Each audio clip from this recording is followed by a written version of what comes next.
What up, YouTube? Shout out to you guys. I'm RicoKnows. Thank you guys for being here. Hey, I had somebody ask me what's my schedule for live streams because I'm just doing a random one in the middle of the day right now. And the answer for you is I will not have a schedule for my live streams until about July. I just won't, man. I got a lot of things going on, a lot of moving parts in the off season. When it's not football season, I like to try to spend time with my kids. So I'm spreading out, going out and visiting all of them. They're all over the damn eastern seaboard, if you didn't know. So I'll be traveling a lot. I have a lot of things going on. I try to get my life in order. Got a lot of bookkeeping to do, taxes, things of that nature. So it's a pretty busy time. I have a lot of business meetings, and I don't really have a predictable schedule when it comes to talking about sports, right? Or making a live podcast every single day, or a live stream, if you will. Another thing, I just had a guy on TikTok right now write, Rico doesn't know shit. That's what he wrote. Rico doesn't know shit. I got news for you guys. If you're watching this live stream right now, you're about to lock in. And I'm going to talk about defensive tackles in the NFL draft. And if there's anybody that can do what I do right now, which is just go off the top of the dome about every single eligible draft defensive tackle. I'm probably going to talk about 50 players. You're not ready to go bar for bar with me. Like, you're just not. Okay? That's the reality of the situation. So any kid out there talking, oh, Rico doesn't know, all you guys, do your homework. Because it's going to really matter in life. Excuse me, I have a window stuck here on my other monitor. It's going to really matter in life when you don't do your homework, right? Like, if you don't do your homework, your life's going to amount to shit. I promise you, man. Everybody in my neighborhood, I live in a country club, everybody here, they all did their homework. Everybody's got a doctorate, master's degree, retired from a different career path. They all did their homework, man. All you kids watching the videos hating on me, you don't know what the hell you're doing with your life. Just letting you know. Enough of that crap. We got a lot of people to talk about, so we're going to get after it. Thank you guys for being here. If you wanted to see all the other live streams, they're on YouTube. You just go to the homepage. All you have to do is click on the live tab. Don't click on the videos tab. Click on the live tab on the homepage for RicoKnows. If you're watching this on YouTube right now, hopefully you found it the right way and you know how to get there. Hit that little bell. You guys know the deal. But let's talk about defensive tackles. I've already done an episode on quarterbacks, running backs, wide receivers, tight ends, offensive tackles, guards, centers.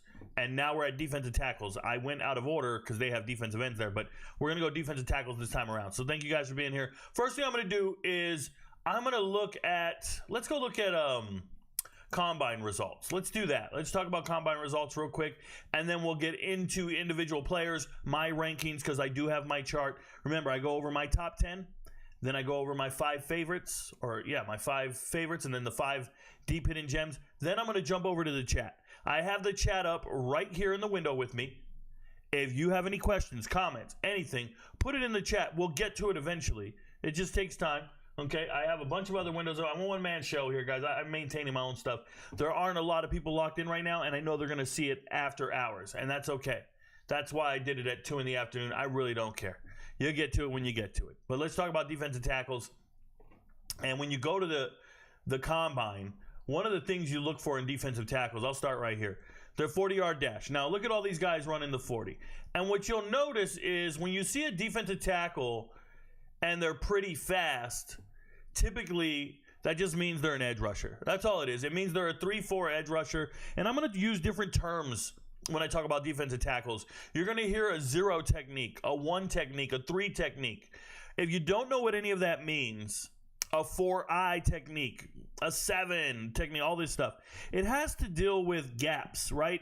In football, we call them the A gap, the B gap, and the C gap. A gap is the gaps nearest the center, right? On either side of the center, that's your A gap. Then you have a guard. The next gap is your B gap. But in traditional football, back in the day, we would do our numbering of holes. I'm going to talk about this. So you used to have like a running back was the number 2. A fullback was the number 3. So if you called a 22, that was an I formation, and your running back was going through the 2 hole.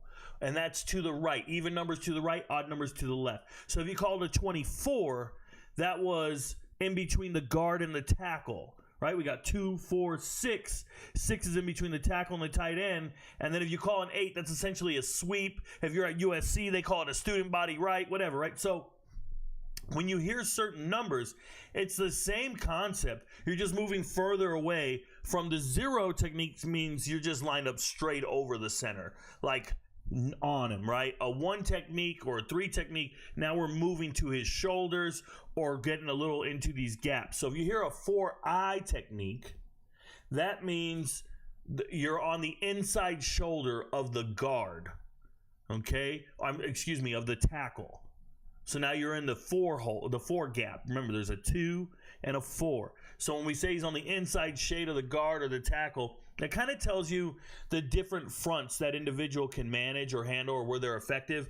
A lot of this has to do with the view of a defensive tackle. Like, what do you want the defensive tackle to do? If you go look at defensive tackle stats, if you will, like you look at a box score, you're looking at defensive tackles, they'll get sacks. Everybody talks about sacks. Well, that's really an edge rusher stat, not necessarily a defensive tackle, if you will.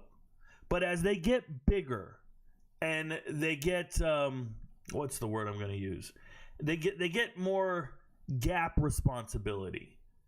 Then you start looking for these defensive tackles who can maintain their ground. We say they anchor really well. This is terminology. When I hear kids, and I call it kids, there's people who break down players online, and these kids will get on and they'll fix their glasses, and they'll make a video, and they'll be like, well, I was watching these defensive tackles, and there's just really something neat about the way he does his 3 technique, and he gets great leverage, and then when he gets double teamed, he anchors really well, and all that. Just listen. All that means is you don't get blown off the ball.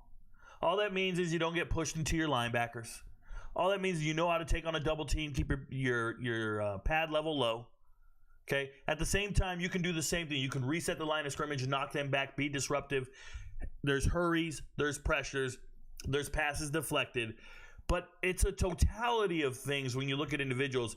You'll hear about a defensive tackle being a 1-2 down defensive tackle.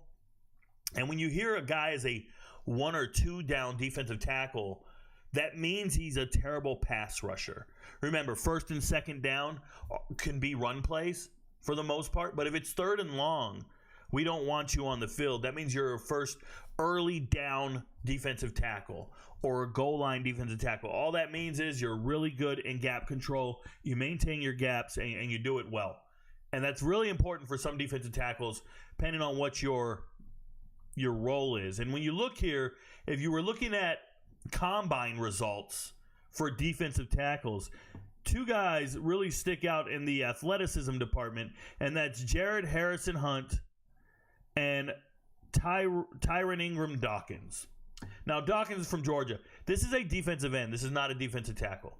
He's very athletic. He's not a defensive tackle. And then Jared's a tweener, and I'll talk about them later in the show. But you just got to be careful when you see certain traits. Now, Ty Robinson is a straight-up defensive tackle. He's just extremely athletic and very good.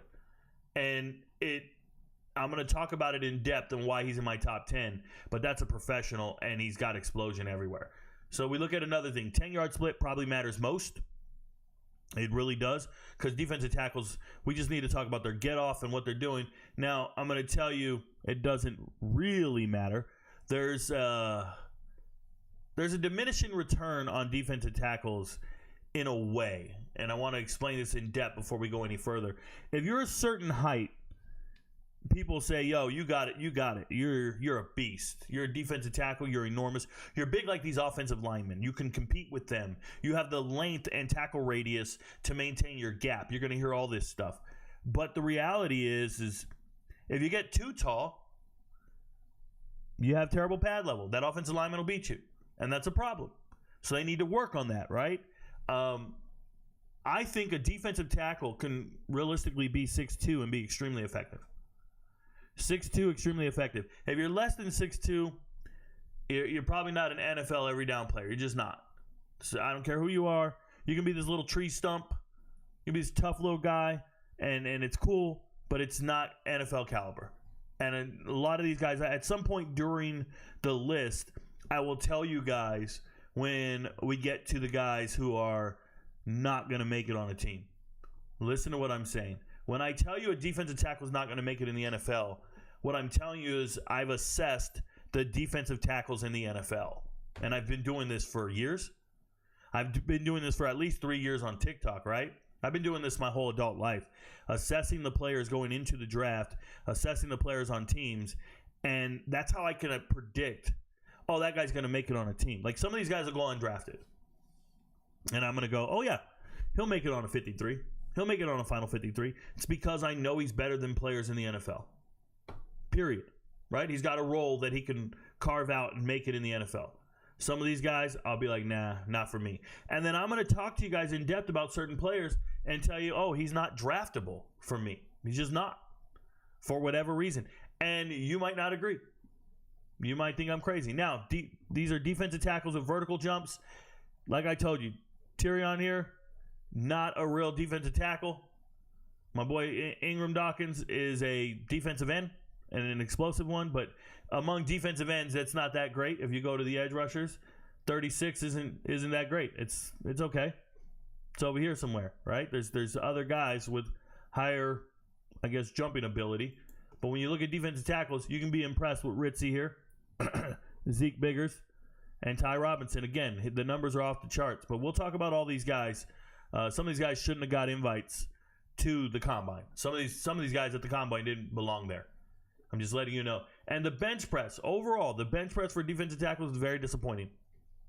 These guys didn't have they didn't have the stamina to do what I would anticipate and expect. They really didn't. When you start seeing guys do 20 reps of 225, there are 42-year-old men in the gym that can do numbers like this. Yeah, that's not good enough not to be an NFL professional athlete. No way.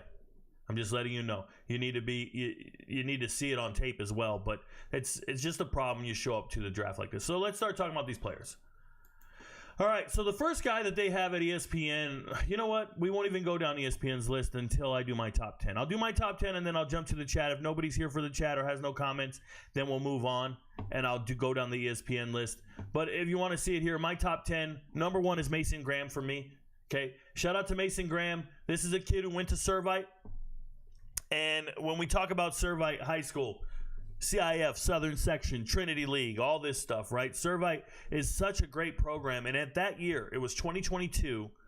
If you go back and look at that team, that was Noah Fafita at quarterback, T-Mac at wide receiver, Burnett at tight end, or he was a wide receiver at the time, Jacob Manu at linebacker, and you have Mason Graham at defensive tackle. That team was an all-time great team, and they still lost twice. Well, they lost 3 times that year, but they lost twice to Mater Dei, to Raleek Brown and the boys, C.J. Williams, Elijah Brown, and just a number of great players over there at Mater Dei. But they beat St. John Bosco. They lost to St. John Bosco. They beat them. The last 5 weeks of the season, they played St. John Bosco, Mater Dei, forgot who they played, and then they played St. John Bosco again, beat them, and then Mater Dei again. So their last 5 games of the season, they played St. John Bosco and Mater Dei twice in a 4-game span. It's fucking insane. So shout out to Servite. That's one of the greatest, teams out there. And and Mason Graham comes out of that team and goes straight to Michigan, which is impressive to me, right? 6'3", 320. For me, Mason Graham is the only slam dunk among all these defensive tackles. I mean that. I think he's the only slam dunk, meaning he got on campus, he started right away, and he's never looked back, and he's just looked amazing every single time. So for me, I really, really like this kid, this man, if you will, and the tape doesn't lie. It really doesn't. By the way, on that Servite team, there was a running back. His name was Houston Thomas. He still hasn't played yet. Shout out to him. He's actually at Air Force right now. He's going to eventually start playing. He's a little 5'7" running back. Houston Thomas was that team's leading rusher. I'm excited for Houston Thomas. All right. The next guy on my list is Deone Walker. I don't know where Deone Walker is on this. There he is. Deone Walker's 15th for them. And I just want to say this, and I know that nobody agrees with me on this. So Deone Walker coming out of Detroit, Michigan, he's 6'7", 331 pounds. He's enormous. And at some point, you look at a defensive tackle at 6'7", you're like, Rico, he's going to get blown off the ball. But just listen to me, okay? I'm watching tape on all these players, and I'm going through watching them, and I don't know what order I'm going in. I know all the defensive tackles. I'm just going through them. And when I get to Deone Walker's tape, it's the same reason I had Kentucky. It's one of the reasons. I had Kentucky's entire defense number 2 last year in the preseason. I wasn't taking into consideration the coaching. I don't care about that. I don't care about wins or losses. I'm just assessing the talent of the players. For me, Kentucky, when you look at, they're going to have one of the top corners, one of the top this, one of the top that, one of that. When you look at Kentucky's defense and you watch Walker on tape, it's like, oh my goodness, what an amazing talent. Like, that's how I feel about it. It started 36 of 37 games while at Kentucky. 36 of 37 games. He's skipping his final year. You saw Silver come in from North Carolina, transferring. He's not Deone Walker. He's not the same. This is a grown man. Back in 2023, he had 7.5 sacks. 7.5 sacks. And everybody will go, Rico, well, he only had 1.5 sacks this year. Yeah, what did I tell you guys about defensive tackles? It's not about sacks. You end the season and you find out he had a fracture in his spine. Now, that might impact his draft stock. But I've been told he's going to be good long term. But he had a fracture in his spine. You play a whole season with a fracture in your spine, I think you're tough as nails. I think he has the best hands in the draft, and I'm not talking about going out for passes. I'm talking about putting hands on offensive linemen and winning the reps. He has the best hands, and I think he has the most upside of anybody. The most upside, there's one other guy that I'm really high on, and it's Jordan Phillips for upside. But Deone Walker's one of those guys that I turn on the tape and I just say, wow, what a specimen. And I don't think NFL teams are going to ignore it. But I understand that people are worried about a pad level or consistency with his pad level. So it is what it is. My number 3 defensive tackle is Derrick Harmon here. Derrick Harmon, a transfer from Michigan State. By the way, I don't know what any of these notes are going to say when I click on them. So please, if it says anything that contradicts my information or my data, I apologize. But I've been watching Derrick Harmon for a while. He was a starting defensive tackle at Michigan State for all of his years until this last year when he jumped in the transfer portal. I'm going to say that his pad level pops on tape, but in a bad way. In a bad way. He gets up too high. He gets beat, but he's still one of the best defensive tackles available because he's 6'5", 310. 6'5", 310 is not to be played with. And he doesn't look lanky. He looks like he can handle more weight. He looks like he can handle more on his frame. I really like Derrick Harmon. I thought he played well. And if you were concerned about being at Michigan State and then all of a sudden he gets to Oregon, he can still play. He's better. He's doing it all. Shout out to Loyola, his high school. I like this kid. I think he's fine. Just get your pad level lower. But that's not the be-all, end-all. Like, if I see a guy have a bad rep where he stood straight up or something, right, or an offensive lineman gets underneath him, when I annotate it on my notepad and in my database, I don't go like, wow, that guy sucks. I just give the rep to the offensive player. Remember, I evaluate every offensive lineman as well for the MVPs, for the gamblers. I sit there and I break down every offensive line in America, and it is what it is, you know? So that's where I'm at on that. So I think he's a good player. Sometimes he loses reps. That's life. Next guy's Walter Nolen, former 5-star Walter Nolen. If you didn't know the deal, this guy just transferred in from Texas A&M to Ole Miss. I get it. Stud, whatever. Here's what I know. When I went back to watch his A&M tape, because you're always being evaluated, 22 games, 14 starts. And then I start watching him exposing his chest on way too many reps. Way too many reps. You can just get into him. And I'm going to say something that people don't want to hear. But I think whoever drafts him isn't drafting a starter. They're drafting a rotational player who is going to lose too many reps to make him an everyday starter. That's how I feel. When I watch him, I go, oh, no, that guy doesn't start in the NFL. Super athletic, uber athletic. Everybody looks at him. He's got the right height, 6'3", 300 pounds. Yeah, guy, that's the guy, Rico. He's 5 stars. He's 5 stars. I see him lose reps with poor technique. just poor habits. And maybe a coach can get him out of that. Maybe there's a defensive line coach out there saying, yo, I can work with him. Don't worry about it. I can work with him. Don't worry about it. Next defensive tackle on my list is Kenneth Grant. Shout out to Kenneth Grant. I think he's special, but he's being overshadowed by Mason Graham. That's all it is. He's 6'4", 331 pounds. I love everything he's doing. When I watch the tape, I think he's sneaky athletic. I do think he's sneaky. Now, he showed up to the combine, only did 22 reps of 225. He, in an interview, said he was going to do 30. So he pulled an Isaiah Bond on us, overpromised and underdelivered, which I hate. But when you watch him on tape, I'm very surprised he's only 6'4", because he looks like he's got the longest arms in the world. And he played at, I want to say, on one of the TV broadcasts, and I trust the TV broadcast for information. On one of the TV broadcasts, I'd say in multiple games, he was listed at 345.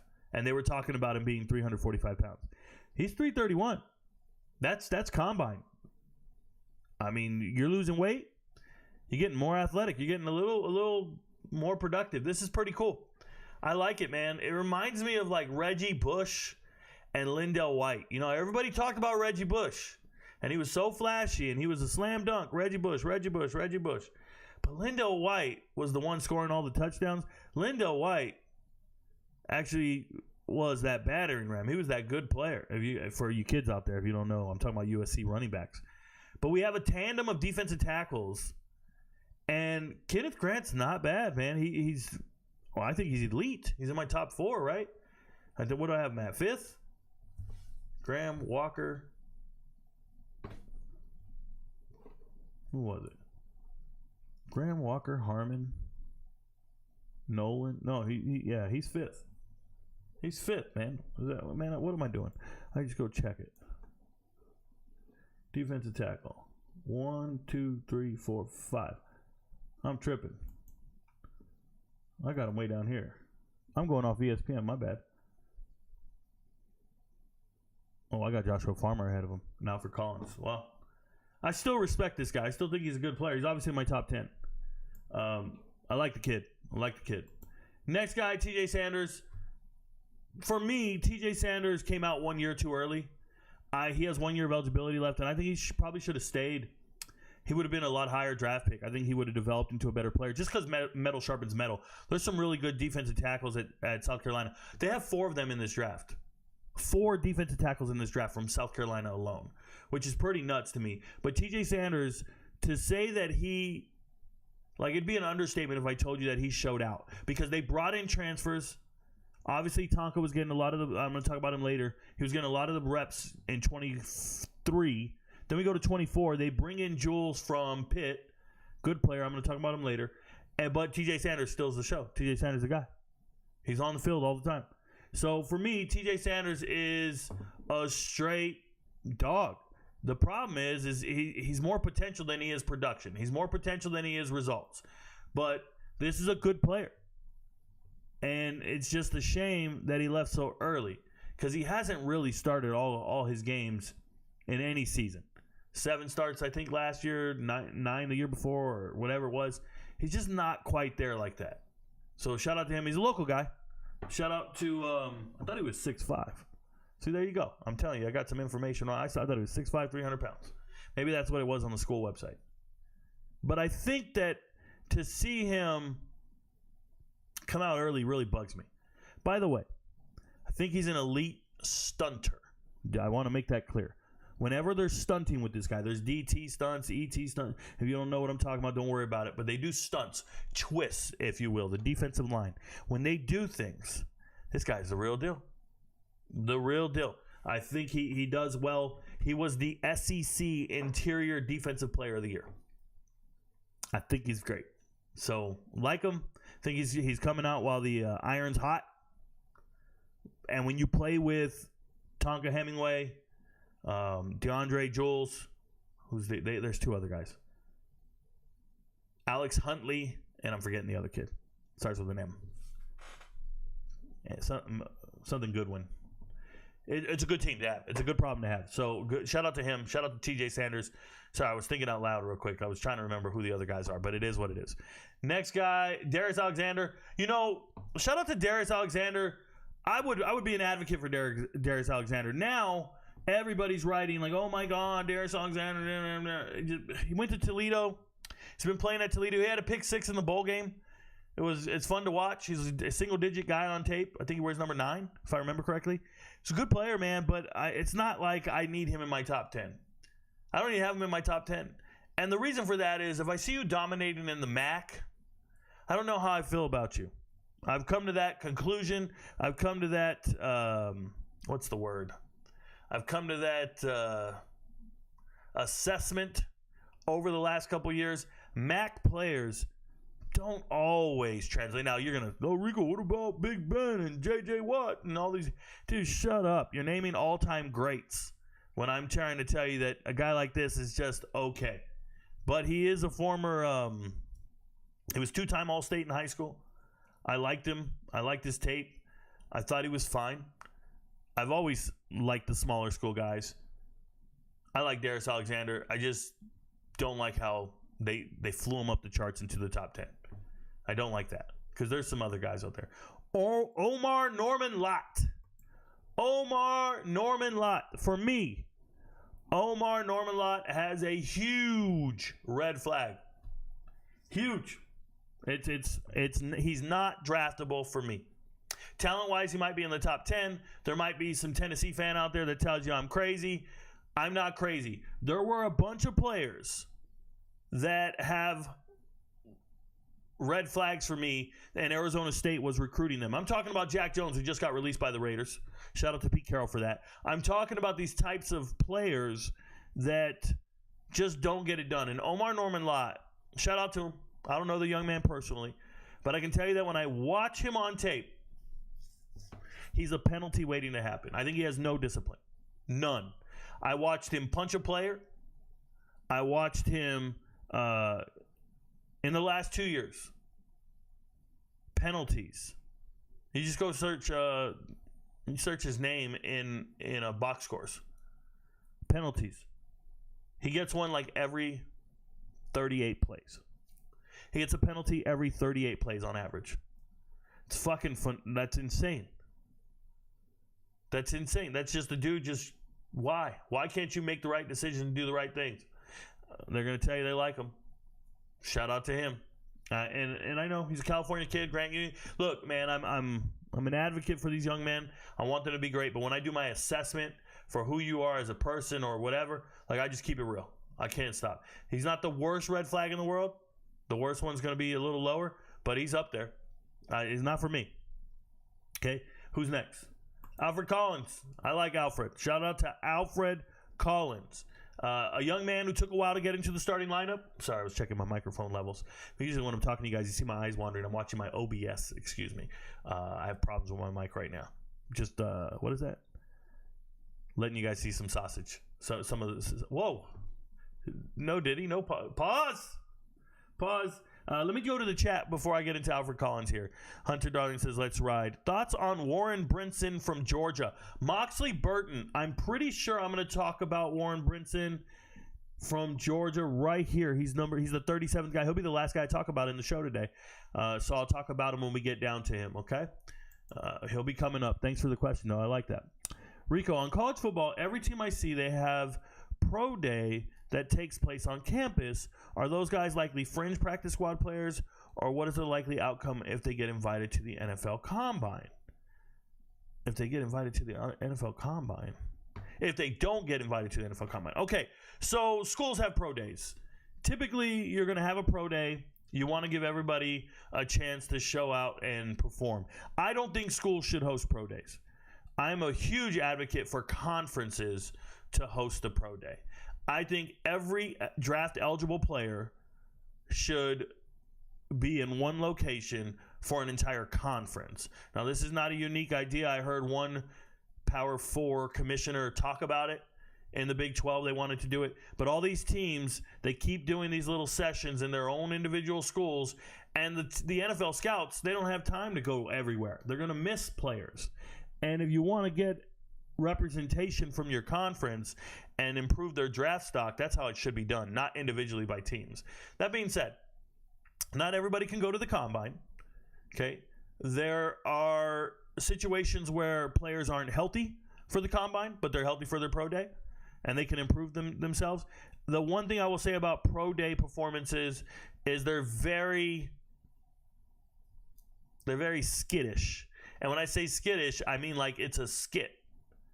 It's a skit. For example, the schedule, how we do things. The whole point of the combine is to get out of your comfort zone and to see all the players compete, right? So the coaches will dictate the drills. You will go out there and do what they tell you. When you go to your pro day, you're going to do all the stuff you're good at.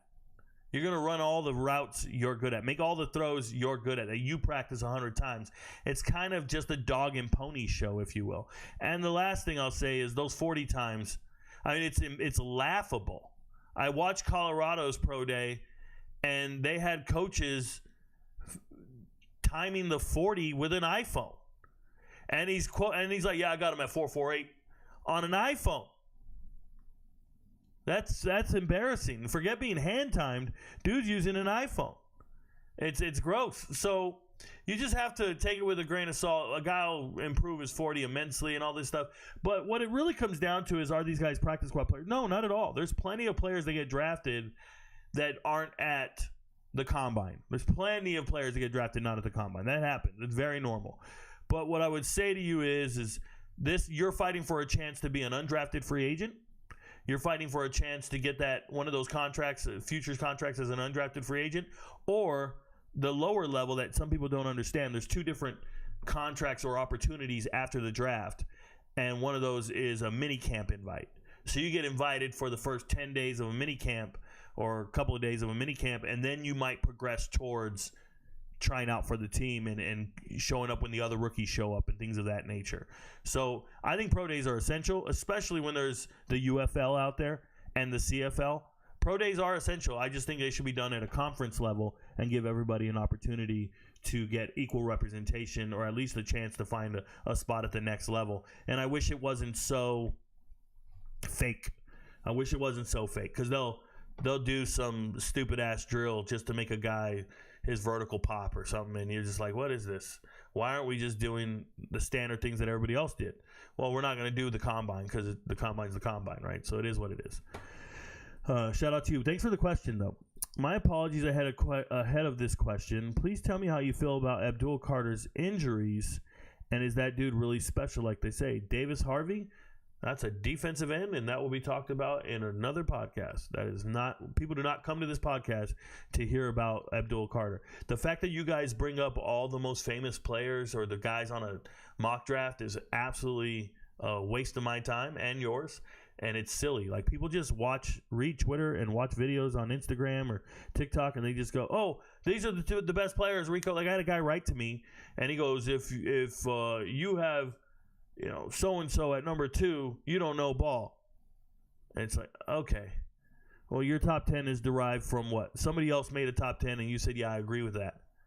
It's the fucking crazy thing. It's like if somebody, I don't know, it's like if you had a recipe book and then you claim to be a chef because you got a recipe book. You're like, you don't even know how to cook. I got a recipe book. I got all the ingredients over here. And I'm over here making dishes you never heard of. I'm over here assessing the real shit. I'm writing my own cookbooks. And you guys sitting around going, oh, no, I read another book. It was made by some guy named Emerald, and now I know ball. It's just fucking embarrassing. So shout out to you. What's up, RicoKnows? What are your thoughts on shorter defensive tackles like 5'10" or 6 foot? Yeah, I just think at some point you need to be, I think 6'2" is about as short as I would be interested in a defensive tackle. At 5'10" or 6 foot, you're just in a battle that's, it's not ideal. It's not ideal. What you don't have is a tackle radius, so you can't manage that entire gap responsibility, if you will, when you're 5'10" or 6 foot. Now, there's guys who overcome it. Trust me, my top 5 favorite defensive tackles, Jordan Phillips is only 6'1", things like that. But once you get to like 5'10", what are we talking about? You're going to show me, like, there'll always be a guy who'll be like, Rico, linebackers, it doesn't matter their size, man. Sam Mills. There'll always be somebody listing off all the short guys who did it. And I got news for each and every one of you. There's 10,000 guys at that height that didn't make it. There's no point in showing me the anecdote, the one-off. That's not real. So, yeah, I don't like 5'10" or 6 foot tall defensive tackles. Hey, Rico, what are you looking for when scouting defensive tackle? I think I opened the entire show with that. I think I opened the entire show about what I'm looking for when I'm looking at defensive tackles. Please rewind the live stream and go back and watch it. Damn, dog, you didn't have to snap on me. I apologized ahead of time. Let me clock back into work. Oh, go to work, David Darvis Harvey. Go to work. Go to work. Clock in. Stop wasting taxpayers' money, bro. Go make your boss some money. All right. Back to the chart here. Okay, so Alfred Collins. Alfred Collins is 6'6", 332. I like Alfred Collins a lot. He's a Cedar Creek kid out of Texas. When I finally saw Alfred Collins get into the starting lineup, I don't want you to hold it against him that he didn't start for multiple years. Like, it's okay. He's a former 5-star guy. He was a basketball guy, a track guy. But what people don't understand is he was backing up Byron Murphy and Trevonde Sweat. Like, two guys who are, well, Sweat was I think he had a DUI. But if he didn't, forgive me. But those are 2 NFL caliber guys. So you don't start until this year, and you take full advantage of it. I still think this is a good kid. This is one of those high character guys that probably doesn't win all the reps, but I like him. Like, I like his. I think he's a locker room guy. I'm game with that all day long. But I understand. It reminds me of the kid that was drafted by the Raiders from Clemson, and they reached for him, and they were like, "Oh, he's a leader." I forgot what his name is. He was trash. Not that he was trash. He just didn't deserve to be drafted at that point, and it really ruined it for everybody. What was his name? It wasn't not Garfield. What was his name? It'll come to me. Klein, something like that. It'll come to me. I don't remember right now. All right, next guy on the list, Joshua Farmer. Like I said, very disappointed in his performance at the combine as far as his bench goes. But I've been watching interviews and practices at Florida State for 3 years, his entire career, I should say. And anytime they interview the players at Florida State and they ask them, hey, who's the strongest player on the team? Who's the most imposing player? Who's the guy? The one that comes everything. They're just like, oh, Joshua Farmer. This is the guy. This is the dude. 6'3", 318. I believe he was 318. They say 305, but I think he was 318 at the thing. For me, this is a former 4-star guy, and he can play from 0 technique all the way to 7 technique. He can play anywhere on the defensive line with any front. Okay, it's incredible, but there's conditioning concerns. I don't think it's a red flag. It's just you need to get there and do things. Now, this is a proven leader, 8-time or 8-game captain. He's chosen as a captain at Florida State. Got the Bobby Brown, the Bobby Bowden award recipient. So I like Joshua Farmer a lot. He's in my top 10. I respect his game. Shout out to him. Tyleik Williams. This is a great gap responsibility guy, strong against the run. Tyleik Williams is special, man. 6'3", 334 pounds. He's not in my top 10. He's on my 5 favorites. Okay, he's not in the top 10 for me, but he's in my 5 favorites. One of the things is pretty infamous, if you weren't watching the pro day for Ohio State, he fell during the 40-yard dash. And I wrote on Twitter and I replied and said, I don't care if he fell on the 40. I don't see him falling out of the 3rd round. I think he's a very good player. And there's just a lot to like in this young man. So shout out to Tyleik Williams. No shade, bruh. Just keep your feet, man. We want to rep you, and we want to get excited for what you do. He's a good player. You should be excited if your team drafts him. Ty Robinson, I think he's special. I really do. This is another late bloomer, but Ty Robinson, you saw all the numbers at the combine. He had a special combine. This is a kid out of Arizona, Gilbert, Arizona, Higley High School, I believe. Higley? Yeah, I've never even heard of Higley until him. But he's 6'6". I believe he's 6'6". Well, I guess they said he's 6'5", 288. But I think he's closer to 6'6". And it's just one of these situations where you got a guy, high school All-American, superstar, everybody believed in you, and you go out there and you take your time and you get it done. Now, I don't think he belongs in the A-gaps. With as athletic as he is, I think he's a 4-eye guy. Okay, 4-eye.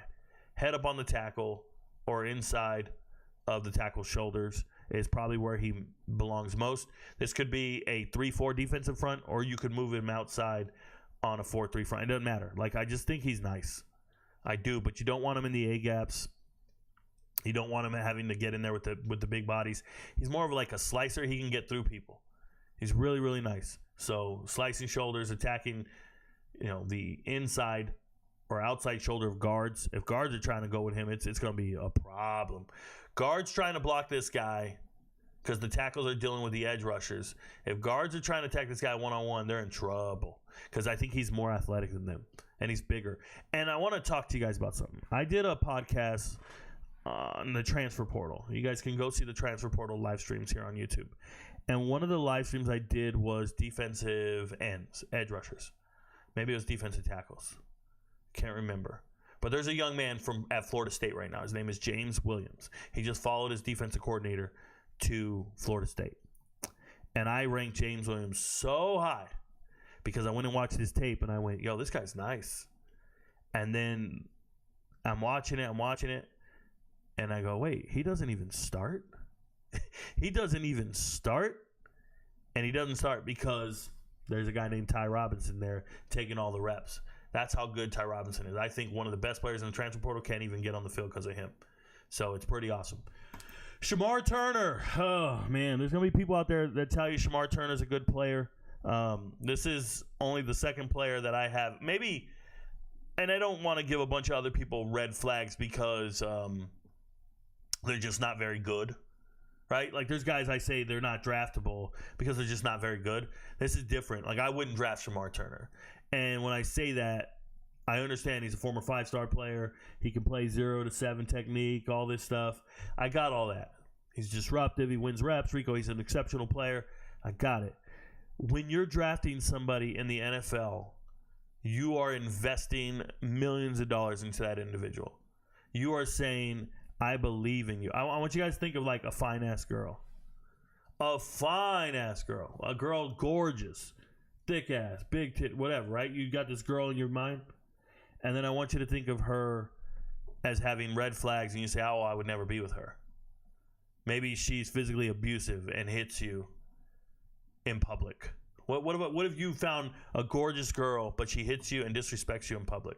How would you react to that? And I ask you that because I'm going to show you what it looks like, okay? And this isn't even the full play because he's going to do it here, and he's going to go over the top. Before they cut it out, he did it over the top as well. We're talking about a young man that gets ejected from games because he can't control his temper, and then he goes out and apologizes on Twitter and stuff like that. I don't give a shit. I don't want your apology. I watch you strike a man in the groin, go to the top, and punch him over the head. And you know why? Because you got pancaked, and he just laid on top of you. That is going to happen in the NFL. And then, I'm a leader. I got frustrated. I know they're just trying to get me upset and get mad at me. No. They're beating you on a rep, and you don't know how to handle getting beat. Punching someone in the dick and then going over the top and punching them in the head. None of this flies with me. This conduct is undraftable. This guy is the worst. Shemar Turner will never be drafted by me. Shout out to him. If your favorite team gets him, congratulations. I can't relate. JJ Pegues. JJ here. Shout out to Ole Miss. Pegues. Are S's silent nowadays? So JJ's a beast, bro. If you never watched Ole Miss football, I don't know what to tell you, but JJ's fun to watch. That's the word I'll use. He's fun to watch. I wanna make sure we're good. Okay. So JJ, shout out to Oxford, not Oxford, Alabama, Oxford, Mississippi. Let me get to the chat here 1 second. Turner says, is the ultimate definition of a pro day player. We call them height, weight, speed guys, and absolutely he can't stay on the field, not productive. When he actually is on the field, I don't get it. Yeah, and that's in reference to Shemar, right? Yeah, there's guys like this, man. They check all the boxes. By the way, what up, bro? Oh, shout out to you, RJ. Yeah, they check all the boxes as players or coaches. The audacity of them to think they can change these players, I guess, character.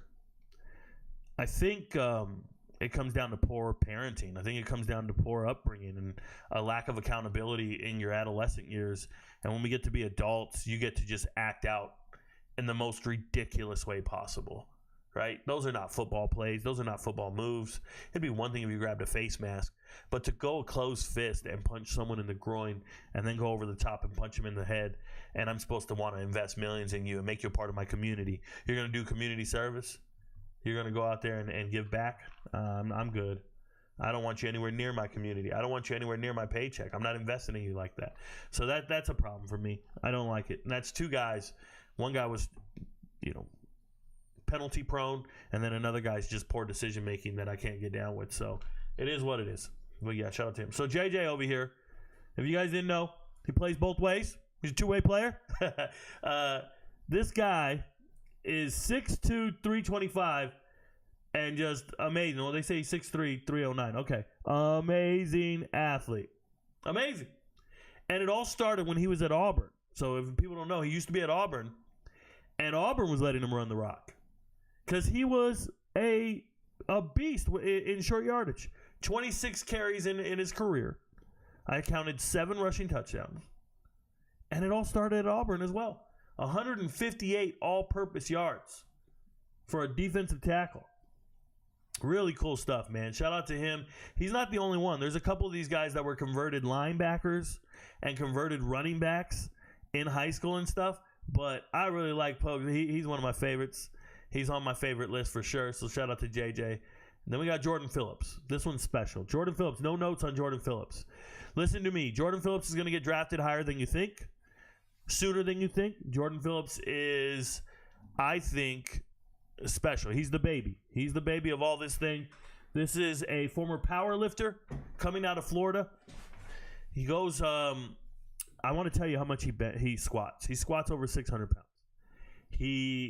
Coming out of high school, he's down in Florida. He squats over 665, almost 700 pounds, about over 650 for sure, right?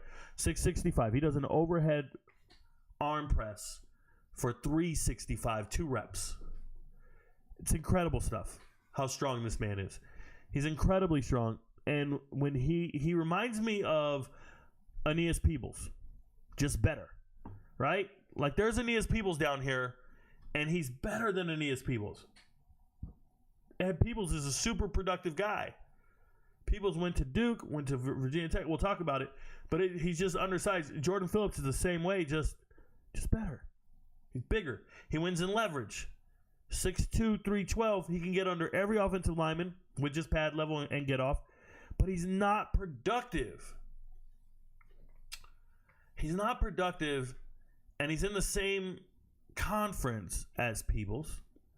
He just doesn't make plays. Like Jordan Phillips, when I'm watching him, I go, wait, there's just something not there. He's not making the plays, right? So I'm watching all the tape. He's playing for Maryland. He's been starting at Maryland for, I think, 2 years now. And he, or 1 year, 2 years. So he was at Tennessee first. But when I watch him, I'm like, yo, what the hell, man? What are we doing, right? And then it hits me. Oh, this is a redshirt sophomore. This is a redshirt sophomore. So he goes to, he's the baby. He's skipping 2 years to go to the NFL. He's just going to, he's super early. I think he's an A-gapper all day. I think he belongs on the inside. And there's so much potential here. He's got huge upside. There's guys in here that were born in the year 2000. There's guys in the draft born in the year 2000. I'm not even joking.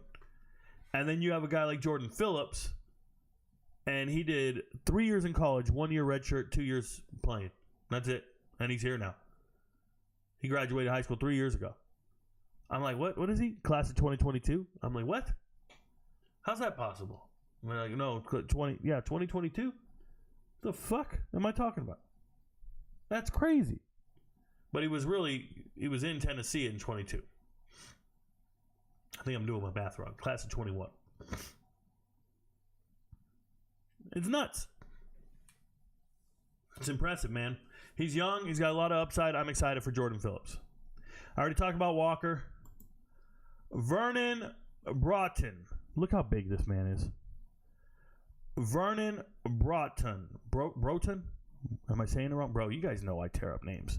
You guys know I tear up names. Shout out to him. You know, I've been looking at a lot of defensive tackles from the Houston area. I have a kid right now, Marlon Cook. I'm representing him on Twitter to try to get him an FBS offer. He has a bunch of FCS offers. We're working on an FBS offer, but I just talked to Sam Houston today. So shout out to Marlon Cook. But I'm looking in this area, right? Cy Ridge. This is where this kid's from. And just amazing that they got all these huge men over there. This man is 6'5", 311. Once again, rotational guy because of the pros in front of him. He has elite size, length. The wingspan's crazy. But he's not very good against the run. He'll get blown off the ball. I don't know what it's about. Like he just will. Now, he started last year was his first year starting. He started 15 of the 16 games. And I'm watching him. And I think he's good against the pass, terrible against the run. So it's one of these situations where it's like, what do you need? What do you need as an NFL team if you're going to draft this kid? Because he's a former 4-star. Like I said, has all the right metrics you're looking for. But when I watch him on tape, I'm like, ugh. I remember my note was substandard against the run. I was very specific. Substandard against the run. So we'll see what he amounts to, but I don't like the tape. Okay. Ty Hamilton. I'm going to try to say his high school correct. Pickerington, because I did it wrong in a video. I did a high school film review on another kid. Pickering Central, Ohio. There's a bunch of studs coming out of there. So he goes to Ohio State. Local kid, 6'3", 295. I have 295, 299. Okay. Great against the run. Heavy, fluid, whatever you want to do. But if you want a run stuffer, a gap control guy, you don't get a guy that's 299. You don't get a 6'3", 290 guy. Like the run stuffers are bigger than 299. We're talking like 340. See, these guys like this. Tyleik Williams, run stuffing, gap control guy. Right? The 299 guy, another run stuffing, gap control guy. These guys, these 290 guys, they're a little slipperier. So when you have a guy who's almost like a tweener, he's built, and usually when we say tweener, we're talking about somebody who's too athletic, somebody who's athletic enough to play edge, but they're playing defensive tackle. That's our tweener, right? This is a tweener the wrong way because he doesn't pop on tape as an athlete. He's just decent at stuffing the run. Like he just gets it right. I kid you not. It's cool. But this was a 3-star linebacker coming out of high school. I went back to watch his huddle tape, and I'm like, yo, a 3-star linebacker. Now, he's got a brother. Devon Hamilton plays for the Jaguars. They're not the same. Let's get that straight right now. He doesn't pop on tape as an athlete. He doesn't necessarily anchor well when double team, which is to be expected because he's only 299. You can blow him off the ball. But one-on-one, pretty tough little dude. Pretty tough player. And I was going through how many plays last year. I'm watching every game. Hey, shout out to Evan Kramer. He was like, Rico, when's this episode going to come out? And I was like, I'll get to you, man. I'm just working on some tape. I'm looking at things. I'm searching for things. Bro, the amount of research I had to put in all these players is insane. In comparison to like a running back or wide receiver, there's stats. There's things you can. Defensive tackles have no stats really. Like there'll be a play, you'll just be like, he didn't get the tackle, but I still got to watch it. You know what I'm saying? It's a little different with a defensive tackle. It's like offensive linemen. This has been a pretty long 3 weeks that I've been researching offensive linemen and defensive tackles. But it's essential. It's important. But when I watched Ty Hamilton, I watched over 600 snaps of football. I was doing tally marks. Groups of 5. You guys know how tally marks work. 1, 2, 3, 4, 5. 1, 2, 3, 4, 5. And I'm just putting that down every single play I saw him. I had over 600 plays. And I was like, okay, I think I've seen him enough. Another thing I would say is I did 900 plays. 900 plays across his entire career. I went back to every Ohio State game. I wasn't only evaluating him. I was evaluating who else was I evaluating? Somebody else. A couple more guys. They might be on the second page. They're on the first page. Oh, it was our boy Tyleik.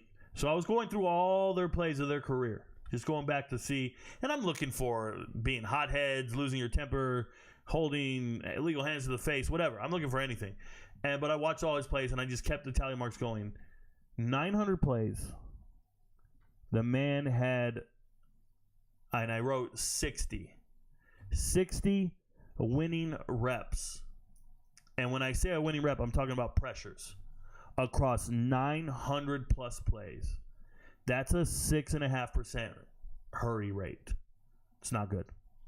6.5% hurry rate is not draftable. It's just not. Now he's going to get drafted. He's a good player.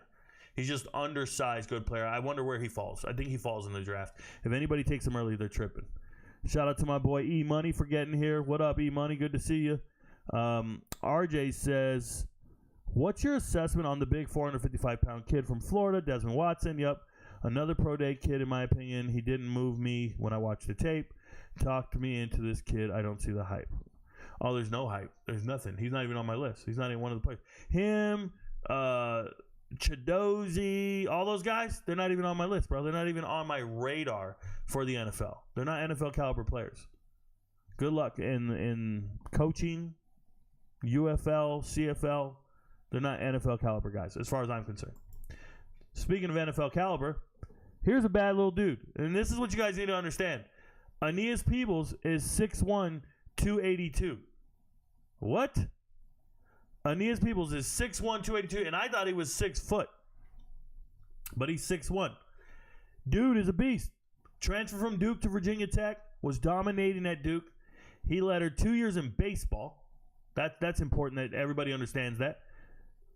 E-Money, you retracted your message, bro?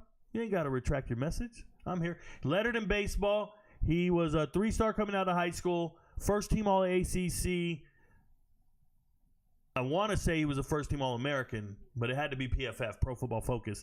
And the reason that matters is the grade they give this guy. PFF, you guys know I don't quote PFF scores. They gave him over 90%. 90.3 on a rush on a pass rush. Aeneas Peebles is nice with it. Now, he does not belong in the A gap in the NFL. He's going to be fighting an uphill battle. But with the frame he has and the athleticism he has and the way he wins, man, just let him gain 10, 20 pounds, bro. Just let him get in your locker room and let him lift some weights. And just keep building. The dude was at Duke, man. Duke's not building NFL caliber players. So he goes to Virginia Tech for 1 year. He needs to just be in one of those. Let him get in the weight room. Maybe a practice squad player, but I really like him. He's good to go. One guy that's not a practice squad player, I think Jamaree Caldwell gets drafted ahead of some of these other guys. Jamaree Caldwell is very good, and he's taken the long route to get here. And I say the long route, it is what it is. Let me answer my boy E Money here. He says, "What up, Rico? Yo, Forever is faster than you at that age. She's out there cooking." Shout out to E Money. He's talking about my daughter. She's 11 years old. She's White Lightning. She plays flag football up in Maryland. Shout out to Frederick, Maryland. And she plays flag football. She's also a great basketball player. But she plays flag football. On the flag football team, she is the quarterback. She is the wide receiver and the running back. But when they need first downs and touchdowns, they let her run the rock. They throw it to her. They give it to her, whatever they got to do. They just give it to her in the backfield on an end around or whatever it is, and Forever goes to the house. Now, my boy E Money, I've known him since I was 6 years old. This man just said, she's faster than me at that age. You are out of your damn mind if you think a female is faster than me when I was that age. I was blazing fast. Now, she's still nice with it. She's still faster than other people, but I'm not willing to concede anybody faster than me at that age. Not happening, bro. I was the nicest. You're talking about a starting strong safety in CIF Southern Section, bro. I'm not listening to you right now. Let's stay focused. I'm not Al Bundy. But I'll take that money. What up?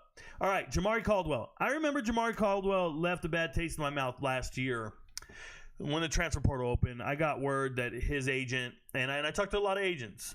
You guys want to know something? I'm going to show you guys something. Shout out to one of the agents. Let's see who it was. I don't know his name.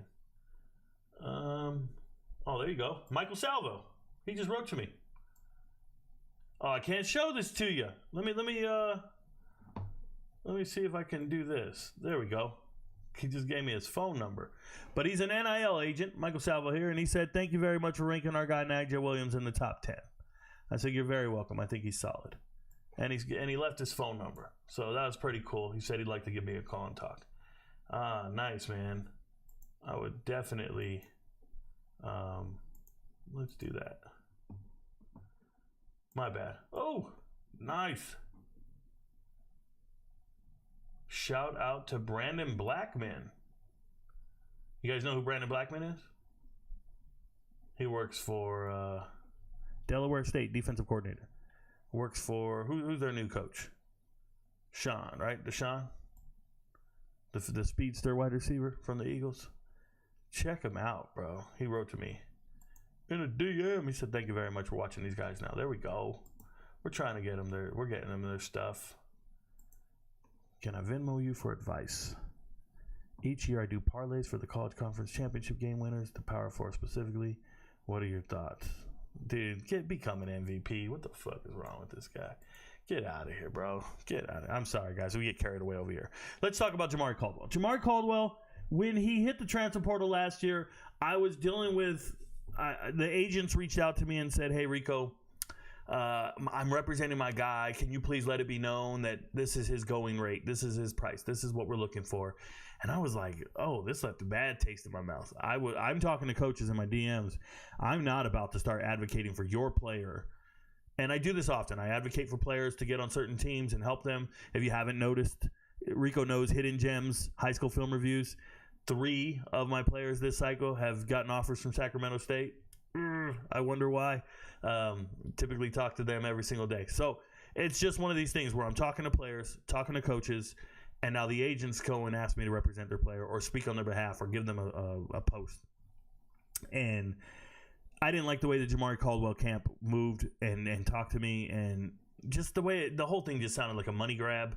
And I didn't like it, man. I didn't like it. Well, guess what? Kid can play football, man. Kid can play football. This is a guy coming out of high school, wasn't highly recruited. Shout out to Newberry High School. This happens in South Carolina. They're not giving him no love. So instead of going to Division II Newberry, he tries to go Hutchinson Community College. I just wrote to their coaches today as well, trying to get some other guys some seats. But anyways, he went there for the spring, didn't enroll, didn't do much, left, went to Last Chance U. Shout out to Independence. Ended up playing at Independence. So we're talking about a JUCO guy who then enrolls at Houston in 2022, plays well in 2022, and then says, I'm out this joint. I am going to Oregon. Going to the highest bidder every single time, making as much money as he can. Now, 6'2", 3, I thought it was 340. 332, dude is a problem.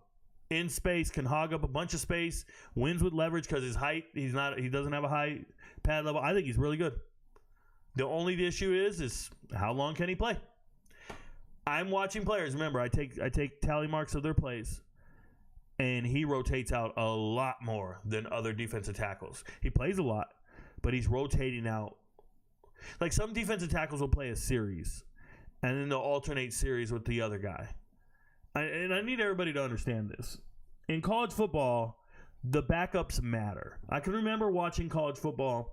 I was watching a spring game, and somebody told me I didn't know what I was talking about because I was talking about the number 2 defense getting burned all spring game, and it was the number 1 defense didn't get burned. And then I just asked the guy to open up a box score. Go open up a box score of any college football game, and then count the number of players that are getting tackles in a game. Count them. Your 2 deep really matters in college football. They rotate all the 2 deep into these games. There's only like 2 positions that don't rotate players. It's the offensive line and quarterback. Everybody else rotates players. Every position group rotates players.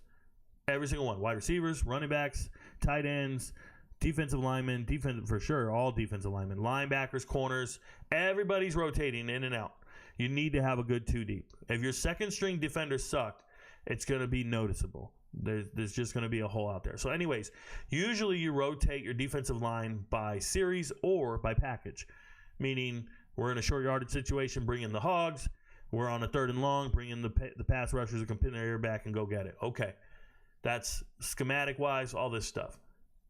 Trust me when I tell you there are times Jamaree Caldwell can't play the entire series. He has to get subbed out after like 2 plays. So he's big. He's there. They just need to get his conditioning under control, and I think he's a good player. I think he's an NFL caliber player. I really do.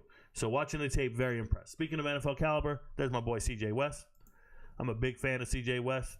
Another small, compact, go do your thing. CJ West is one of my guys. He's my 3rd or 4th favorite defensive tackle in this thing. And a lot of this has to do with the fact that I've been watching him for a while at Kent State. When he hit the portal and he committed to Indiana, I was like, Indiana's winning 11 games because they found players like this. So he's a beast. He's mean. He's got great lateral agility, if you will. Meaning he can really do some stunts. He can just kind of dancing bear, juke a guard in the pocket, all that stuff. The only thing wrong with CJ West, and no shade, CJ, if you're watching this, I think CJ West skips leg day. And he's a huge man, but I think he skips leg day. And I don't want him to take that personal. I just see him lose reps, and you just think to yourself, man, if his legs were stronger, that lower half, he would have won that rep. He would have stayed in that hole. He would have maintained his ground, anchored better. He could have done a number of things, maybe caused the pocket to collapse if his legs were just a little stronger. I think he just needs to keep lifting his lower half, and maybe it's 2 years away. Maybe he's 2 years away from being the contributor I hope he can be in the NFL. Maybe. All right. So shout out to you guys for that. Riley Mills, Notre Dame. Homie's country strong. Straight up hillbilly, country strong, one of them corn-fed boys, all that stuff. Whatever phrase you want to use, that's our boy right here. And the only problem with Riley Mills, unfortunately, is he tore his ACL in the game against Indiana, coincidentally. Shout out to CJ West in Indiana. So Notre Dame plays Indiana in the playoffs, and he tears his ACL. Bummer, bro. Riley Mills is probably going to be in recovery for a while, this former 4-star kid. He's going to be in recovery for a bit. I need you guys to understand something. I would still draft him. I don't know when he's going to get drafted, but I would draft him ahead of a lot of these other guys. Like, Riley Mills should be ahead of him, Caldwell, Peebles. Yeah, Riley Mills belongs up here somewhere. I would draft him ahead of, not ahead of Ty Robinson, but yeah, he's probably in the 12 range. I would put him ahead of Shemar Turner. Now, I know, Turner, he's an exceptional athlete, all this stuff. Dude, Riley Mills is a captain at Notre Dame. He's starts everything for them. He's the guy. I don't want to, like, oversell him, but let me tell you what I saw. You know what Riley Mills does really well? Have you guys ever seen a basketball player that sets screens really well, like just sets mean-ass screens, but doesn't even care if he scores? You guys know what I'm talking about. Kurt Rambis. Who was the guy who did it? Was it Adam Morrison? Not Adam Morrison. Who was the white guy that couldn't dance for the Lakers after they won the championships? It was that white kid that was from like Gonzaga. He wasn't from Gonzaga. Where was he from? You guys know what I'm talking about. One of these guys who just, he's all in for the team, going to do all the dirty work and never really care about his own stats or production. That's Riley Mills. I was watching Riley Mills because, you know, I saw him get injured, all that stuff. And I know before the injury, he had a 32-inch vert. You go check how good 32-inch vert is. I know he had a 600-pound squat. I know he's just strong as hell. There's a team captain in Notre Dame, but I'm just telling you, I went back and watched 35 games that he started, 39 games he played total. And when I watched him doing these stunts. And usually when you got to occupy somebody and the other guy goes around, think of it like a wide receiver who's doing pick plays and rub routes, and you know you're not getting the ball. And you don't care. You're all in on your responsibility. That's Riley Mills. Riley Mills will know that this play is for the defensive end to come through the A-gap on a twist. So he'll go and occupy the guard and the tackle with everything he's got just so his teammate can get a sack. It's just the coolest thing to watch. Just selfless on the field. Selfless. So I wrote that word in my database like before this season. Selfless. I would want that dude on my team in a heartbeat. Now, I know he's got recovery time. He's got issues going on, but he's 6'5", 291. He really is 6'5", 291. He's as big as everybody else. I like Riley Mills a lot. Good character guy. That's the type of dude I want around.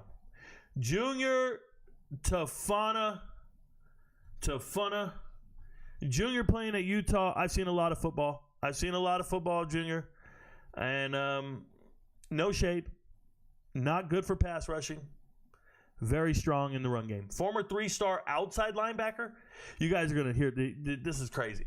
Former 3-star outside linebacker from Utah. He's leaving high school. He goes on a mission. Like they all do. Okay. Shout out to your faith. Whatever it is. You go on a mission. Comes back from the mission. Homie weighs 255 pounds. He decides to redshirt. First year. Boom. He redshirts at Utah. I don't know if he decides. He was forced to redshirt. He redshirts. Next year, now he's already done a mission and a redshirt year. Now it's 2021, and he's 290 pounds. 255, 290. Now he's 290, and he gets Defensive Player of the Year, freshman, Pac-12 freshman Defensive Player of the Year. And I believe he peaked a little too early. Now, he's played a lot of football. Like I said, over 45 starts or something like that. Like, he started a lot of football, played a lot of football. But when I watch him, I think he's a liability on pass rush downs. He's just very stale. Just can't get it done, can't get past anybody. But, man, is he strong. Strong guy, fill up a gap. He's cool. It's fine. I want to tell you, I saw a kid like this at the 5-star camp.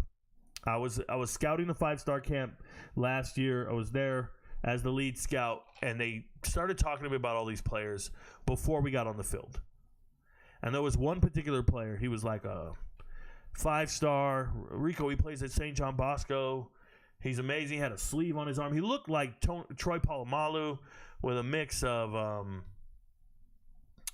Junior Seau. I mean, he's one of these guys, right? He just looked Polynesian, and he just looked amazing.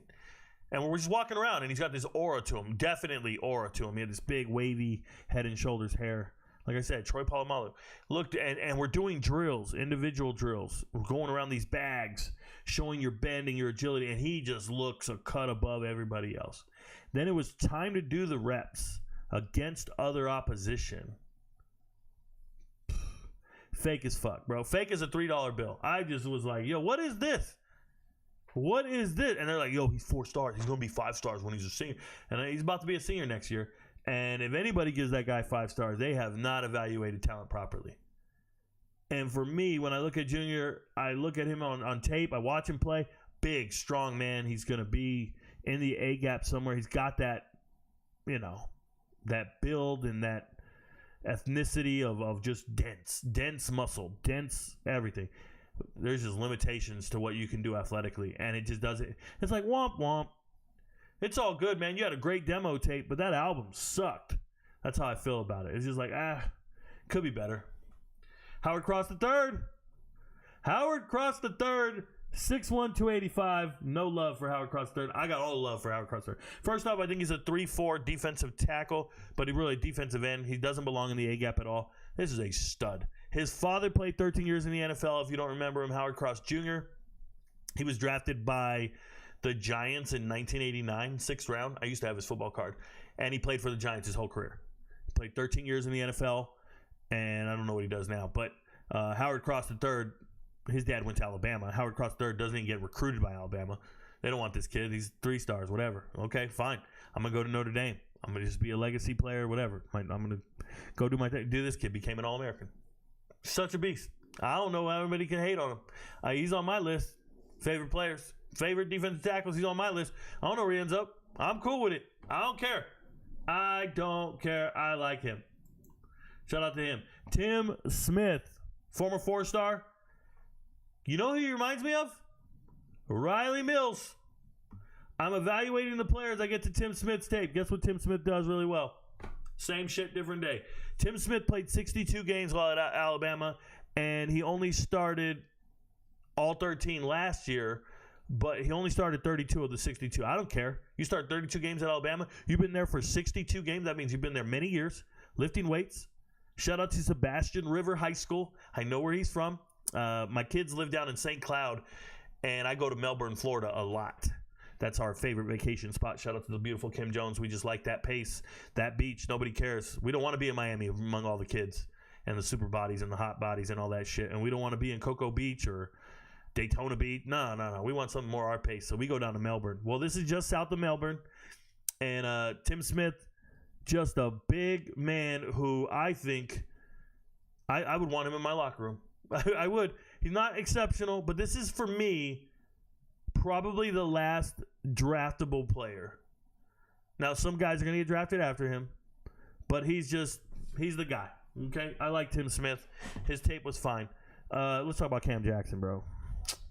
Cam Jackson, if you're watching this, I just want you to know you ain't shit, bro. You ain't shit. Cam Jackson, 6'6", 330, checks all the boxes. Everybody thinks this is what a defensive tackle should look like, straight out of Haynesville, Florida, or Haynesville, Louisiana. Shout out to him. Went to, if you're from Louisiana, you want to play somewhere, and they're not recruiting you in Louisiana, you just go to Memphis. You just go to Memphis, right up there. Just go to Memphis. So he was at Memphis first, and he was starting, and he was playing great. And you know me, I'm an advocate for players at Memphis. I love all the Memphis players. Shout out to them. I've been a Seth Hennigan guy, Demir Blankum, all these guys. But when I look, Rock Taylor, when I look at Cam Jackson on tape, and I just look at it, I know he's got a 7-foot wingspan. I know all this. Dude, his pad level is just trash. Trash, bro. He does win reps. He does win reps when the play breaks down. He wins reps when the play goes forever. Like, if the play goes longer than 5 seconds, Cam Jackson will then care and get to the ball. Like, he just starts churning and getting to the ball. Like, what is this? Why can't we just win off the rep, off the hut? Like, you know, blue 80, set hut, and win that fucking rep, bro. He can't do it. Can't do it. Somebody's going to draft him because of his size. They're going to put him on a practice squad or something. They're going to believe in him like that. I don't. At all. Nope. I've seen enough to know this is just a big guy that I don't believe in. Period. That's it. All right. I'm just keeping it real. On to the next one. Tweener. Love everything about Jared. Started his career at Miami. Left Miami. He was there for many, many years. This is a New York kid from New York. He was there at Miami for many, many years, and then he finally transferred to SMU this year. He played really well. So, shout out to him. He's a tweener, though. He's a tweener. He plays defensive tackle, but he's built like a defensive end, got a defensive end skill set. It's going to be tough. Tonka kind of lost his aura this year. Tonka's a little undersized, but not really. Like, Tonka, he's got to play on the outside. Defensive tackle on a 3-4 defense, got to be on the outside. One of those defensive ends on the outside of a 3-4 defense. Going into this year, this was a man who batted down a bunch of passes in 2023. He would just, stop his pass rush. I'm going to call it football IQ. He would stop his pass rush and then bat down a pass. And I loved it. I'm like, yo, this is on point. He kept doing that shit over and over and over. And then out of nowhere, he doesn't do it anymore. He does not do it anymore. Bugs me, man. He just doesn't. That sucks. So he didn't bat down any passes this year. Lost a lot of his playing time because of the rotations and some other players. Lost a lot of his production, I should say. And I'm cheering for him. I'm pulling for him, but it ain't going to go down like that. Nazir Stackhouse, 6'4", 330. Okay. Shout out to Stone Mountain, Columbia High School, whatever. Listen to me. When I watch tape on Nazir and Nazir, and I know he's at Georgia. I know. It's a big school. You've been there that long, and you still ain't the one for me. You ain't, man. When I watch Stackhouse, he reminds me of a fat guy. He reminds me of a fat guy who wins reps because he's bigger than you. That's it. He doesn't win reps with technique. He doesn't do anything. And I know you're all – let me tell you guys this. Let me explain this to you. You are all SEC 2 years in a row. You've been starting at Georgia for multiple years. So how the hell does ESPN have you on the second page of defensive tackles? How are you not on the first page? I'll tell you. Because despite being all SEC, despite starting at Georgia, nothing. I went back and watched 2 years worth of tape. 2 years of Georgia football, which I don't want to watch. I watched 2 years of Georgia players and plays. Not one hurry. Not one pressure. Listen to what I'm saying. Dude will just stand his ground. He's 6'4", 330. Just stand his ground and go nowhere and do nothing. It looks like the biggest waste of space on tape. I could not understand it. Nothing in this world makes me think he belongs out there. He's going to be in a zero technique all day. Wherever he's at on the field, just run right next to him. Don't run at him because he's a brick house. Run right next to him. He won't make the tackle. Nope. He just missed. It's real. I don't like it. Don't like it. And then you have a guy like Jay here. Jay being at UCLA. Remember, this is a young man who was supposed to go to, I believe he was supposed to go to USC. He enrolled early, and then he left after spring, and then he's been at UCLA ever since. 50 games. 36 starts. Jay's good, man. He's fine. Very athletic family. You know his brother was Ikea, that guy from Baylor. Plays for the Browns right now. The same thing, but his brother's like 380. His brother's a brick house. So they're enormously strong kids. He's got another brother that plays professional rugby somewhere. One of the islands. These guys are from the islands of somewhere. But this dude he's nice. Oh, here's what I'm going to say. I can see him on tape. He fills gaps. He'll fill the A gap, B gap, where he's supposed to be, right? He'll fill the gap, and the running back will still hit the hole with him standing right there, and he won't make the tackle. It's the same thing I just said about Nazir Stackhouse. It's true about both these guys. Like, you just run right by them, and let's be like, oh, hey. It's like they have a short tackle radius. They don't quite get you. It's bad, and it bugs me. But I think he's a more live body than Stackhouse. Stackhouse is, I watched him for 2 years, every snap. I went back 2 years at every single snap, and I'm just like, when's he going to win a rep? Remember, I told you, I consider you winning a rep if you maintain your hole, maintain your gap, cool. But really, I want to see some hurry, some pressure, something. Pressures, really. And I saw nothing, not one from Stackhouse. I still can't get over it. Yahaya, how do you say this shit, bro? Yahaya Black? Good guy, man. 6'6", 336. Kind of limited. 3-star kid coming out of high school. Shout out to Marshall High School. When I watch the tape, it's Iowa. You want to love everything about Iowa. But if he's drafted, it's going to be because of his frame. He needs to be developed. He's not great pass rusher, very stale. If I could describe him in an ice cream flavor, he's vanilla. He's vanilla as fuck. And if vanilla doesn't work, let me tell you how many girls cheating on their husbands because they're vanilla, bro. Like, vanilla ain't it, and he's vanilla as fuck. He really is. On tape. I wrote down that word. Elijah Simmons. Shout out to Elijah Simmons. This is the craziest one for me. This might be the craziest evaluation you're going to see for Elijah Simmons. First thing I want to show you is this. That's Elijah Simmons. Back in the day, at the draft, J.J. Watt tweeted this out, and J.J. Watt was like, hey, how do we get number 72? That's what there's a tweet down here, right here. J.J. Watt. Can we draft number 72 from Tennessee Metro High School? Kid looks like a beast. He came on stage at the NFL draft. He stole the show because he was so huge, and he looked like an absolute beast, which, more power to him. Okay. But Elijah Simmons is 6'1", 334. He's a shit house. Like, he's a shit brick house, right? He's enormous. Third biggest guy, weight-wise, the third biggest defensive tackle at the Combine. There was only 2 guys bigger than him. But let me explain to you guys, like, I don't see how a team drafts Elijah Simmons. If they do, it's got to be the 7th round. It's got to be your last pick. It's got to be. There's just no way around it. Here's I'm going to give you guys some numbers. 6 years at Tennessee, lifting weights, being a part of this team for 6 years. He played in 55 games, 59 tackles. He averaged about 1 tackle a game. In 55 games, he had half a sack. You can accidentally get half a sack, bro. Half a sack. What's crazy to me is Tennessee plays absolute scrubs in the preseason. They play a 1AA team every year. They play scrubs. An FCS team when I say 1AA. You guys know what I'm saying. And he just Nothing. So I was looking for his starts. I was like, how many games did he start? So I found out he started 8 games. 8 games in his career. And 4 of them were back in 2021. He's done nothing. 187 total snaps last year. When most guys are getting 600, he got 187. Listen to me. And he's still got a combine invite. Who's inviting this guy to the combine? That's wild to me.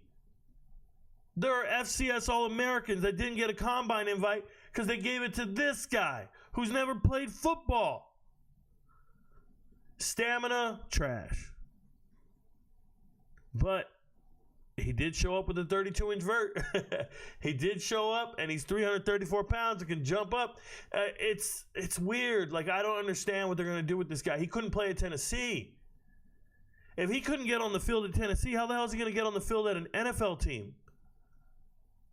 You're not in the top 3 or 4 defensive linemen on your college team, but you're magically going to be on an NFL team? Like, that just doesn't make no sense to me. By the way, he can sing. He was in the choir, and you can find videos of him singing online. Okay. Ritzy, North Carolina. I like the kid, man. His mom was a decathlete, and I like this kid. He seems kind of athletic. I think he's cool. He comes across as more of an academic guy, like a future coach type dude or something. But I don't know. His brother runs track at Charlotte. Mom was a head athlete. He did track as well. I like this kid. He used to do sprints. He was a 2-time MVP of his track team. That dude's he's nicest. Now, at North Carolina, what does he do? Certain players had to transfer out of the program, and I already mentioned Silver a couple years ago. So Silver left, went to Kentucky, then I don't know where Silver's at right now. That was a former 5-star kid. I feel like seeing a guy like this man right here, I'm with it, man. Jamaree shows out, even being a 4-star, plays well.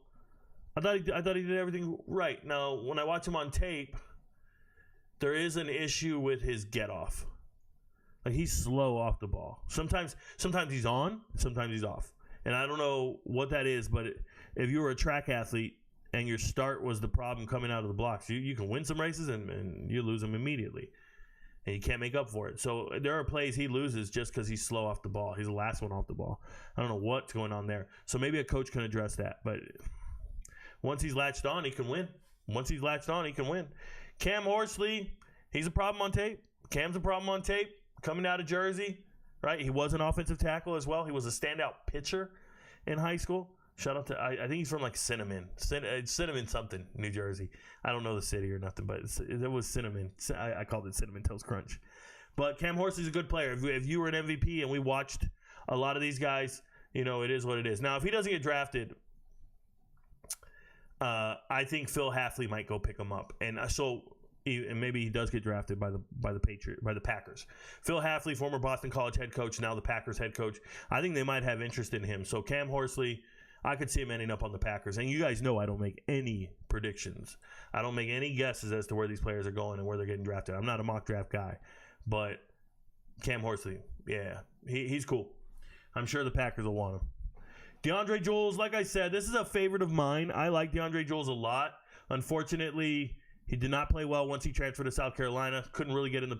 It just proves that there was levels to this, and he wasn't quite of that echelon. So now he's a deep hidden gem for me. I'll put him on my deep hidden gems list. I still think Jules, when I watched him on tape, he wore number 0 while at Pitt. He has flashes of greatness, so I just hope he figures that out, continues to grow into the man he's supposed to be. But he might be a practice squad player, and it's going to be a tough fight. Tommy here from Maryland, and I'm getting towards the end because there ain't really much to say. This is a DMV kid, straight out of I forgot where it's at. It's like east of DC, which is hard to be east of DC. But he's been starting for years. And I went to go watch Jordan's tape, right? His teammate, who I have in my top 10. And when I was watching Jordan, I see Tommy there, and they're just 2 guys who aren't very productive. 2 guys who don't make a lot of shit happen. Largo, Maryland. That's where he's from, Largo, but he went to high school a little bit north of Largo. But anyways, Tommy's okay. I wouldn't. I don't foresee him getting drafted. He's huge. Not getting drafted. Here's a guy who's getting drafted. Zeke Biggers is getting drafted, and they rank him 36th, and I'm calling it. Zeke Biggers getting drafted. You got to draft Zeke Biggers. You got to. If you don't draft him, I don't know what you're doing as scouts. Like, you got to scout things, see it, and be like, yo, that's the guy. That's the guy nobody's talking about. You know how when people ask me, Rico, who's a hidden gem in the draft? I'm not going to name any guys that you're talking about. I'm not going to name any of the top guys or nothing. It's guys like this that ESPN ranks 36, and I go, okay, if he doesn't get drafted, he's making it on a Final 53, but I think he's getting drafted. Zeke Biggers is 6'6", 330. 320? Okay, 6'6", 321. Former 3-star player, had offers from Temple and ECU, goes to Georgia Tech. Cool, no problem. This guy, his tackle radius is so real. He can just grab anything nearby and make it happen. His vert was 34.5 inches, and he blocks kicks. He had 4 block kicks. I think he's a special teams contributor. I think teams are going to want him. Zeke Biggers is the guy. What's the problem here? 0 burst. Got it? Okay, 0 burst. But he's got great punch. He'll just punch an offensive lineman before they try to get into him and his chest. I think he's great. I really do. I think Zeke Biggers is getting the short end of the stick here. I would probably have him ahead of all these dudes. Let me see. Yeah, he wouldn't even be on the second page. Zeke Biggers would be on the first page for me. Yeah, he's in this range right here. So 25-ish. Zeke Biggers 25 for me. Which is a big deal when they have him at 36. I think he's better than the 11 guys in front of him. For sure. I like this kid a lot. Honorable mention, all ACC. Been starting for the last 2 years for Georgia Tech. You go back and watch all the tape on Georgia Tech for 25 consecutive games. That's not a mistake. Zeke Biggers is nice. Nice with it. Next guy. Nobody else here? Why do I have... I told you I was going to talk about somebody else. Who did I say I was going to talk about? Let me pull up my chart.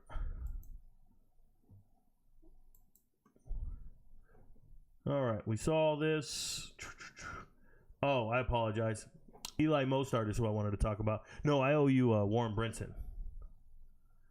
Let me just tell you about Warren Brinson. I'm sorry I don't have a picture of him or anything. Warren Brinson went to Georgia, former IMG kid, been at Georgia for 5 years. I don't think he hits the weight room very hard. I watch him lose reps. He's an above-average athlete. But for me, Warren Brinson is a Savannah Christian kid, right? Warren Brinson should not be losing reps the way he does. That tells me you're not dedicated in the weight room. You can't be at Georgia for that long and not get bigger, stronger, faster than everybody else. Like, I don't understand it. And he's not the only one that's that way. Eric Gregory from Arkansas is the same way. Former IMG guy as well. He was actually born in 2000, so he's like 25 years old, or going to be 25 in September or something. I don't care. Like, to me, those 2 IMG kids are the worst. Because, and not the worst, they're just not where they need to be professionally. They're not doing it. And Peyton Page, it's another kid from Clemson. So I got Peyton Page, Eric Gregory, and Warren Brinson. They all went to the combine, and it's just because they were big-name kids who were doing big things. And I'm watching Peyton Page, and I go back and watch his tape. He had a pick 6 from Clemson, right? He had a pick 6 against Citadel. That's it. That's it. And then he just got passed on the depth chart by Peter Woods and all them other good NFL caliber defensive linemen. It lets you know Peyton Page ain't it. So for me, Page, future coach, Eric Gregory, Warren Brinson, 2 highly touted high school kids, but they just never really moved the meter for me as college football players and never took advantage of their opportunity, as far as I'm concerned. Okay, before I get into my hidden gems, I wanted to read this chat here. Michael says, Howard Cross III going to be the steal of the draft. You see, I don't make statements like that because how do you know he's going to be the steal of the draft when you don't even know where he's going to be drafted? Like, somebody might reach on him, then he's not the steal, right? Think about that for a second there when you make statements like that. So Eli Mostaert is who I wanted to talk about, my deep hidden gems. You guys should know Eli. He's got a twin brother. They both played at North Dakota State. Shout out to Will, his twin brother. But he's a 3-time national champ. 6'3", 290. He's a little small. But Eli's good to go. I think he's the business. He had an injury concern back in 2022. He broke his leg, but he bounced right back and was an All-American in 23. Eli Mostaert, one of my favorite defensive tackles from the FCS level. If you guys didn't know, this section here for hidden gems, I usually keep it very FCS driven. I don't try to have too many guys, although I put Jules there. But it's just, I try to put some real deep hidden gems, guys who might make a UFL roster. Shout out to Glenn Academy's finest, Marlon Taylor. I want to tell you how I discovered Marlon Taylor. It was a couple years ago. This is Marlon Taylor, by the way. And he's a good player. Shout out to Brunswick, right? He's from Brunswick, Georgia. Good player. I hope somebody believes in him. He'll probably get a mini camp invite or an undrafted free agent invite. But the way I found out about Marlon Taylor is I was watching film on Devontae Maxwell 2 years ago. Now, you guys remember my chart. Devontae Maxwell was on his way to making it on an NFL team, and then he got an injury. But if you remember 2023 defensive lineman, there was Devontae Maxwell. So this is just proof. Like, I go and put in the work and look for these guys. Made a roster, superstar, this whole deal. But I went and looked at Devontae Maxwell back then, and I wrote a note. There's Ivan Pace Jr., guys that weren't getting drafted, right? But I wrote a note on Devontae Maxwell, and I just said, ooh, he's got a teammate I like.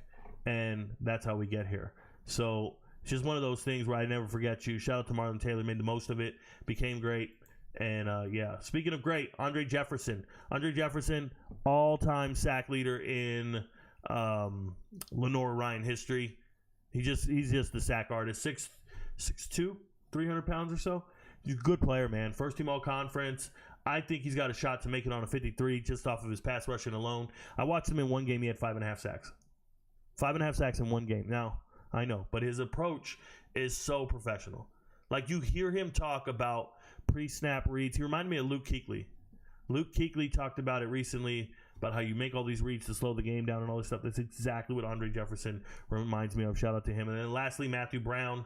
Matthew Brown right here, Eastern Washington's finest. He's number 9 when you turn on the tape. Matthew Brown used to be a running back in high school. He was an all-state league MVP, linebacker, and running back. He was a great athlete. 192 yards receiving. I think he's a great guy. Played basketball and track. Former skilled player. Now he's 6'3", 306. And I have a picture of him here. This guy right here was a running back in high school. And the bee's knees. So I like him a lot. Number 9 here. Looks like a special kind of athlete. I hope a team gives him a chance. But I highly doubt it, right? It just doesn't happen for some of these guys. That's life. Anyways, I hope you guys learned about the defensive tackles in the draft. I hope you learned a little bit about who's available and what happens. Remember, I'm doing a live stream on the draft. The night of the draft, I'll be on live. I don't know where I'll be in the world, but I'll be on live, and we'll be talking about these players. And now when a player gets drafted, you won't be surprised. You'll know who they are. Okay? Thank you guys for joining me for this show. Thank you guys for being here. And if you're watching this after hours, thank you for trying to obtain more knowledge and more information about the players. Remember, your friends don't know, but